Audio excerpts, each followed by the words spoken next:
De onde veio essa história de que a Rainha Vitória supostamente teria usado um vibrador? E será que esse instrumento de prazer foi mesmo criado na era vitoriana com esse propósito? O que a medicina e a psiquiatria tiveram a ver com isso daí também? Seria ele uma válvula de escape para evitar a gravidez, talvez?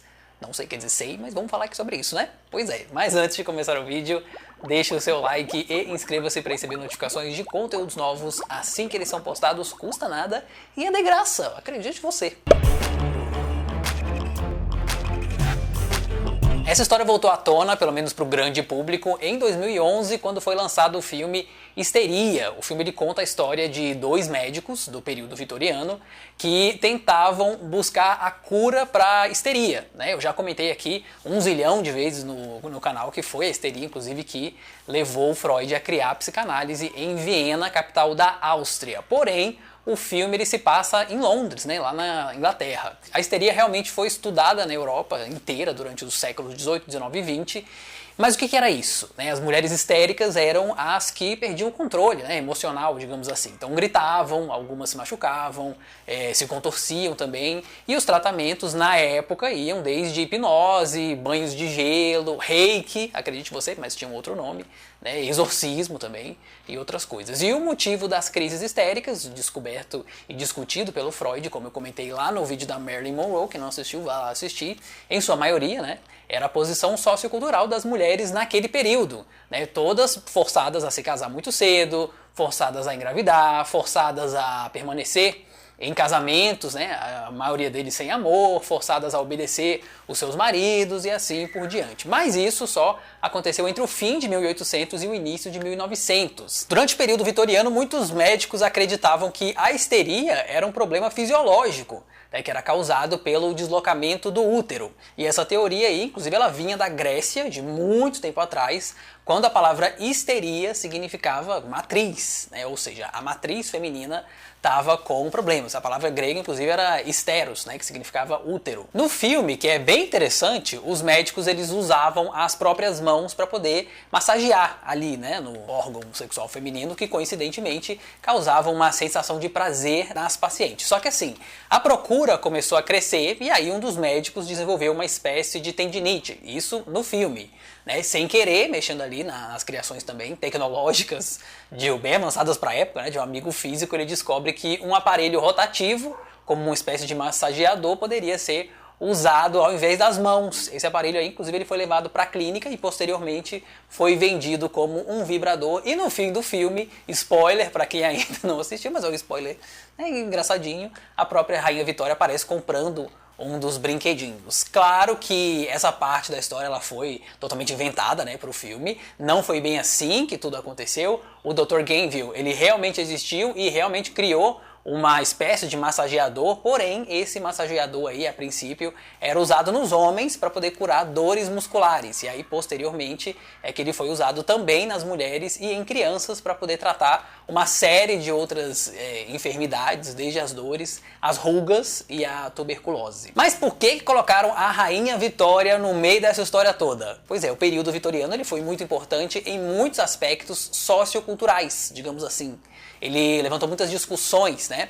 A própria Rainha Vitória era uma mulher sexualmente ativa, ela teve 9 filhos num período de 15 anos, não porque ela era uma pessoa que amava a criança, né? Nem também que foi forçada, mas é porque ela realmente gostava muito de furunfar. Ela era completamente apaixonada pelo príncipe Albert. Atualmente existem cartas que foram encontradas por pesquisadores, onde ela descreve o príncipe como excessivamente bonito. Outras cartas que ela enviava, inclusive, para o primeiro-ministro, que também era um grande amigo dela, ela descreveu até a sua primeira noite de casada.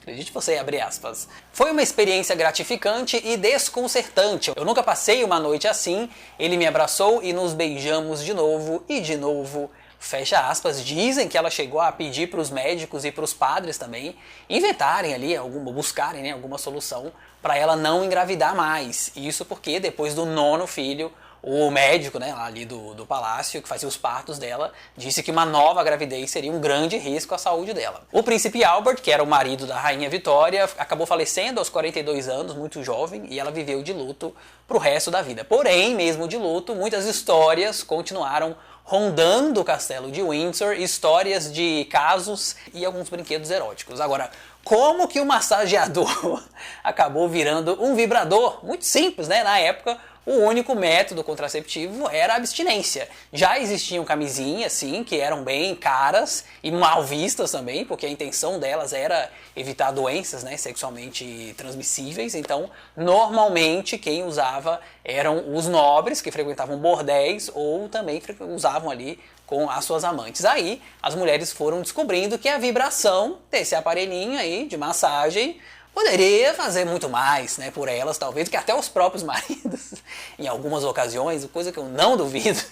Claro que, né, isso era mantido em sigilo porque a masturbação feminina era demonizada pela igreja e tida também por alguns médicos como algo prejudicial. Apesar de que no filme essas massagens aconteciam em consultórios também, na vida real, quem fazia a maioria dessas massagens na região pélvica eram as parteiras, né? Não dá para deixar de lado também que antes do período da revolução sexual entre as mulheres não se falava sobre o assunto porque, né, até porque o papel delas era de satisfazer os homens. Ninguém se importava muito se elas também deveriam sentir prazer, né, durante ali o ato sexual ou não. Era um negócio para dar prazer pro cara. A rainha, obviamente, mantinha essa vida em segredo. As coisas só meio que foram descobertas muito tempo depois, né, e até hoje oficialmente se negam todas elas. Os arquivos da instituição Família Real e tudo que for ligado também à coroa nem tocam nesse assunto, e a repressão sexual ela continua até hoje, né? Eu lembro inclusive que quando eu era adolescente, na casa de uma amiga minha, né, a mãe dela tinha ali uma revista da Marie Claire, não sei se vocês vão lembrar. E no meio da Marie Claire, ou no fim, não vou me lembrar agora exatamente onde ficava, mas tinham ali uns contos eróticos, né, num caderno que ele vinha lacrado, você tinha que recortar para abrir.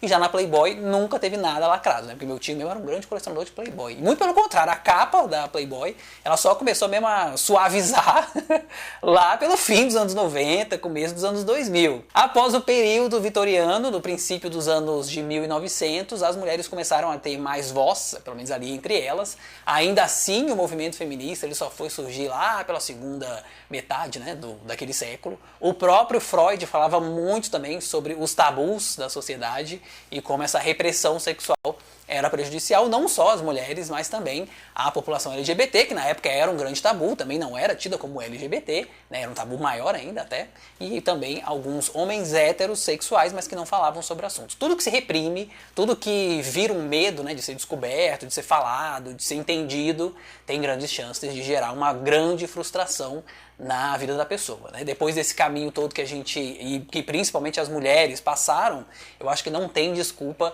para falar sobre os próprios desejos sexuais, né? Principalmente com os seus parceiros ou as suas parceiras. Acho que é uma coisa que precisa funcionar para ambos os lados. A gente não pode voltar à era, né, do homem das cavernas. Se você gostou desse conteúdo, deixa o seu like e inscreva-se para receber notificações de vídeos novos assim que eles são postados. Um beijo, um queijo e até a próxima.